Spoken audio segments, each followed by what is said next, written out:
ایا د لاچي ګټو څخه خبر یاستئ؟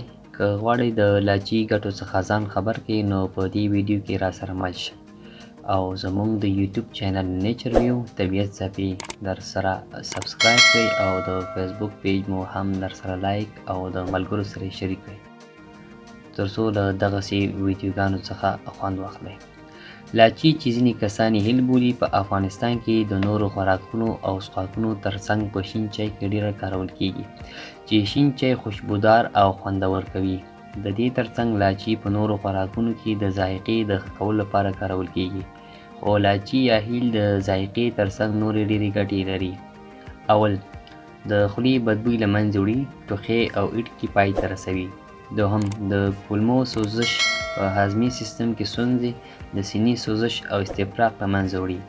دریم، که په پخلي یا سبزیجاتو خوړلو کې له لاچي څخه ګټه واخیستل شي نو زړه روغ او پیاوړی کوي. څلورم، په چای کې د لاچي استعمال د وینې فشار نورمال ساتي.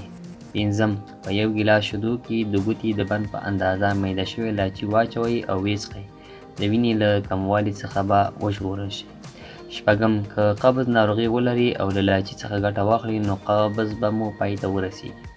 اووم، که د کیلې سره د لاچي دانې وخوړل شي نو استفراغ دریږي.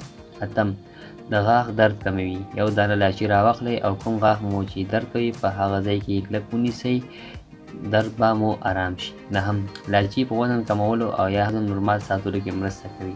لسم، د هاضمي سیستم پیاوړی کوي.